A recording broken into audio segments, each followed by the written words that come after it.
하시겠습니다. 은혜로우신 하나님 아버지, 이제 주님의 말씀을 듣고자 우리의 마음을 주님 앞에 올려드립니다.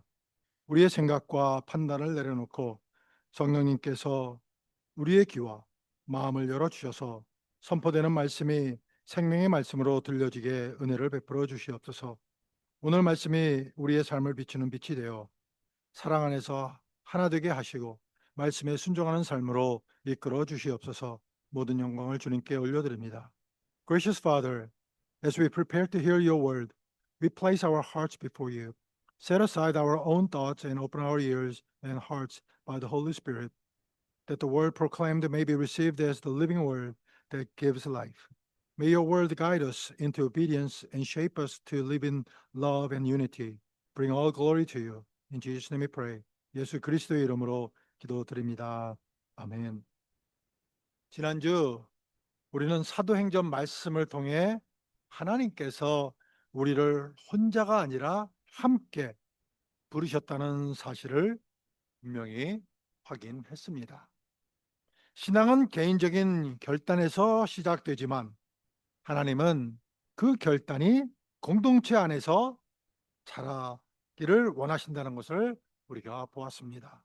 그래서 초대교회는 믿음을 개인의 영역에 머물게 하지 않고 삶 전체로 함께 살아냈습니다. 그러나 함께 모이기 시작하면 또 하나의 질문이 자연스럽게 따라옵니다. 함께 믿는다는 것은 단지 같은 자리에 앉아 있는 것을 의미하는 것일까요? 아니면 그보다 더 깊은 무엇이 있는 것일까요? 오늘 말씀은 바로 그 질문을 우리 앞에 놓습니다. 교회 공동체 안에 들어오면 우리는 곧 서로의 다름을 마주하게 됩니다. 생각하는 방식도 다르고 신앙을 표현하는 모습도 다르며 관계를 맺는 속도 또한 서로 다릅니다. 어떤 사람은 앞에서 말하는 것이 익숙하고 어떤 사람은 조용히 섬기는 것이 편합니다. 어떤 이는 빠르게 움직이고 어떤 이는 신중하게 기다립니다. 이 다름은 처음에는 신선함으로 다가오지만 시간이 지나면 불편함이 되기도 합니다. 그래서 마음속에 이런 생각이 스며듭니다. 굳이 이렇게까지 함께 해야 될까? 함께 해야 할 필요가 있을까? 우리는 신앙생활을 하며 은근히 비교하는데 익숙해져 있습니다. 누가 더 헌신하는지, 누가 더 눈에 띄는지, 누가 더 중요한 역할을 맡고 있는지를 바라봅니다. 그러다 보면 나도 모르게 서운함이 쌓이고 거리감이 생깁니다. 함께 부르심을 받았지만 마음은 점점 따로 떨어져 가는 경험을 하게 됩니다. 이럴 때 공동체는 은혜의 자리가 아니라 부담의 공간처럼 느껴지게 됩니다. 그래서 어떤 사람들은 다시 혼자의 신앙 생활로 돌아가고 싶어 합니다. 바울은 바로 이런 현실을 외면하지 않습니다. 고린도 교회 역시 겉으로는 활력이 넘치는 그런 공동체였습니다. 은사도 많았고 열심도 있었으며 신앙적 표현도 풍부했습니다. 그러나 그 안에는 보이지 않는 균열이 자라고 있었습니다. 서로를 필요로 하기보다 서로를 평가하고 비교하기 시작했기 때문입니다. 바울은 이 문제를 해결하기 위해 규칙을 먼저 제시하지 않았습니다. 대신 교회를 바라보는 하나님의 시선을 다시 보여줍니다. 그리고 아주 일상적인 비유 하나로 공동체를 설명하기 시작합니다. 오늘 우리가 읽은 말씀은 바로 그 지점에서 시작이 됩니다. 고린도전서 12장은 교회가 무엇을 잘해야 하는지를 설명하는 말씀이 아닙니다. 하나님께서 교회를 어떻게 바라보고 계시는지를 드러내주는 그런 말씀인 것입니다. 이 말씀은 우리에게 이렇게 묻습니다. 함께 부르심을 받은 우리가 지금도 서로를 필요로 하며 살아가고 있는가 하는 그런 질문입니다. 다름을 문제로 여기고 있는지 아니면 은혜의 일부로 받아들이고 있는지를 돌아보게 합니다. 오늘 말씀은 공동체를 운영하는 방법을 가르치기보다 공동체를 대하는 우리의 태도를 점검하게 합니다. 그리고 이 질문 앞에서 우리는 다시 하나님의 마음을 듣게 됩니다. 바울은 교회의 모습을 설명하면서 매우 일상적인 그림 하나를 꺼내 듭니다. 그는 교회를 하나의 몸에 비유하며 그 몸에는 많은 지체가 있지만 몸은 하나라고 말합니다. 이 비유는 교회를 이상적으로 포장하기 위한 말이 아닙니다. 오히려 서로 다른 사람들이 모여 살아가며 겪는 갈등을 정면으로 다루기 위한 그런 설명인 것입니다. 몸을 이루는 지체들은 서로 생김새도 다르고 역할도 다릅니다. 한번 옆에 계신 분들 한번 보세요. Just look around. 한번 보세요. 여러분들하고 똑같이 생기셨어요? 왜 안들 보세요? 저 보지 마시고 뒤에 분 옆에 분 한번 봐보세요. Just look around. Look around the people behind you or just beside you. Are they look like you? Are they different? 서로 다릅니까? 아니면 여러분과 동일합니까? 저처럼 늙지는 않으셨죠? 제가 신년 때 그냥 그 젊은 사진을 찍어서 보냈더니 사람들이 저보고 사기쳤다고. When I sent the video greeting for the New Year's, my friends would tell me, you, you deceived us.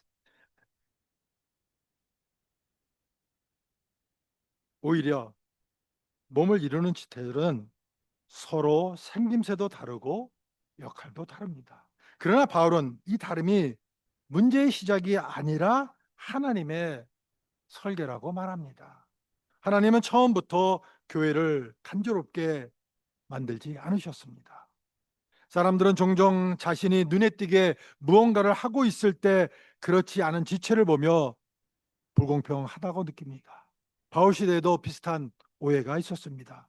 어떤 지체는 나는 왜 이렇게 조용한 역할만 하지? 라고 생각했고, 또 어떤 지체는 저 사람은 도대체 하는 게 뭘까? 라고 판단했습니다.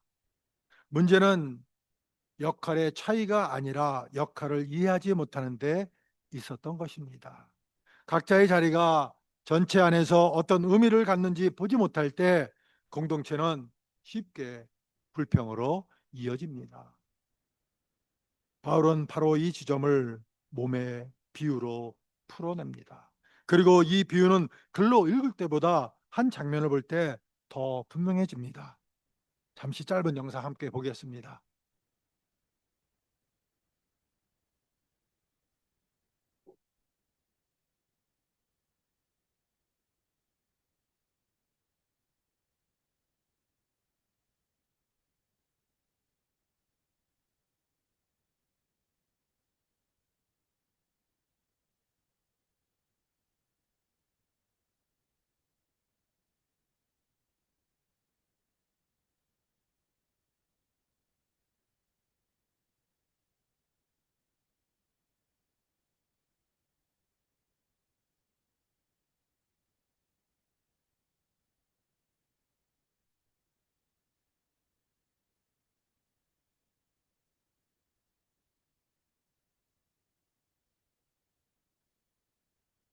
방금 보신 장면이 바로 바울이 말한 노매의 이야기입니다.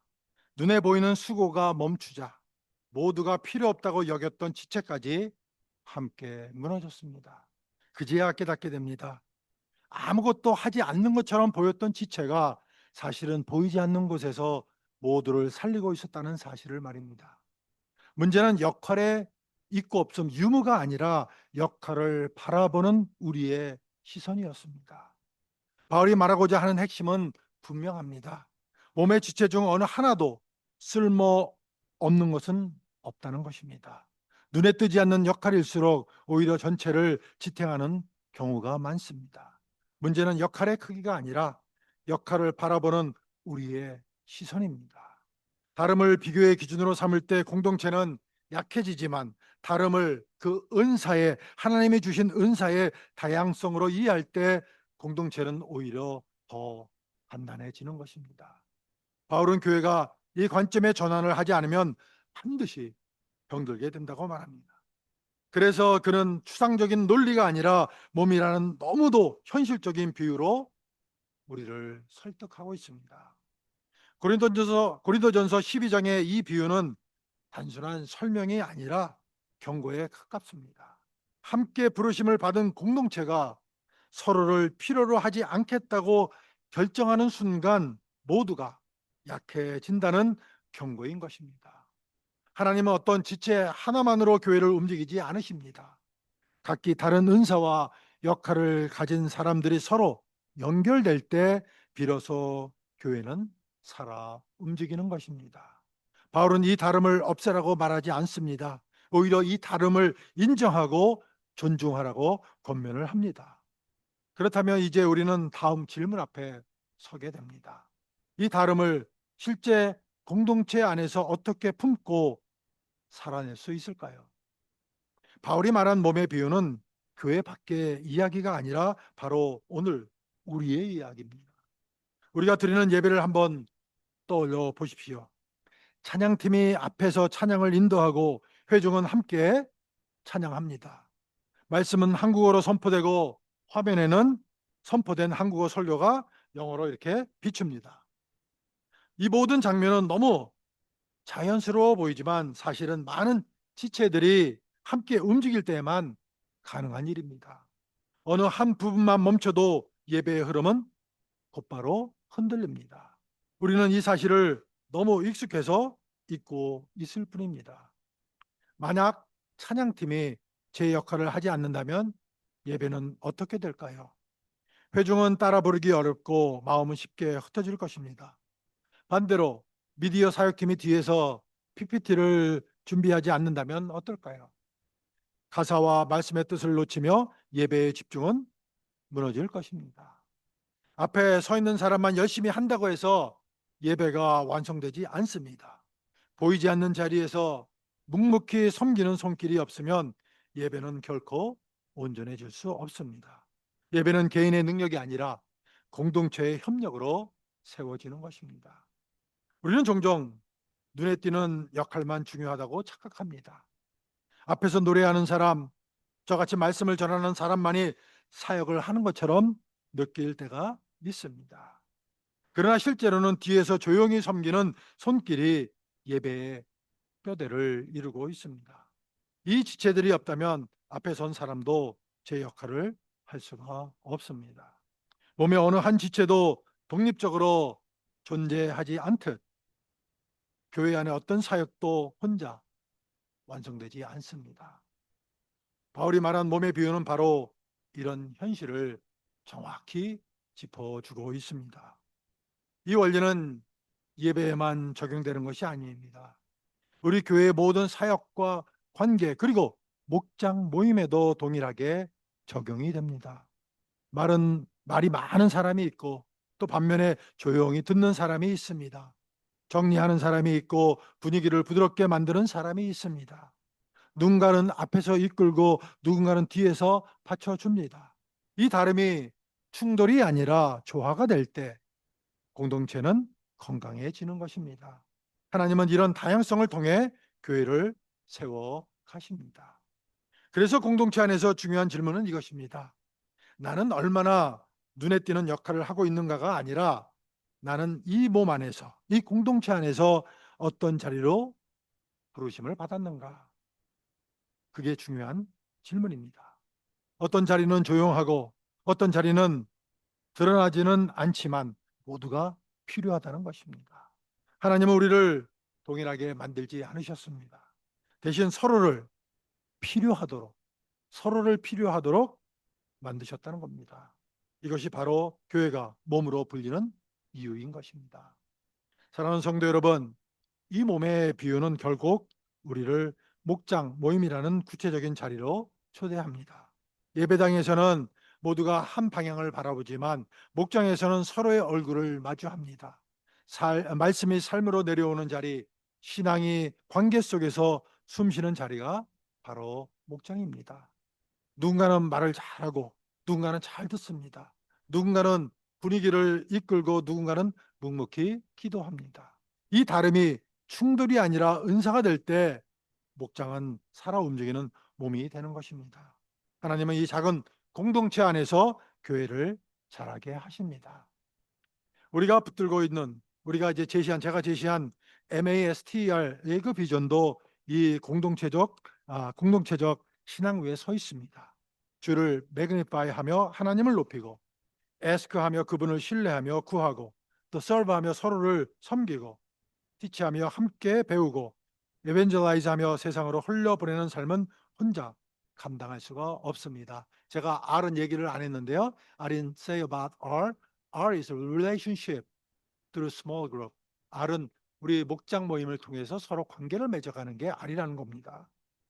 그래서 이 6가지는 개인의 결심만으로는 이루어지지 않습니다. 함께 모일 때, 서로의 다름을 존중할 때 비로소 가능해지는 것입니다. 목장은 이 MASTR의 비전이 가장 자연스럽게 살아나는 자리입니다. 각자의 은사가 연결될 때 교회는 방향을 잃지 않습니다.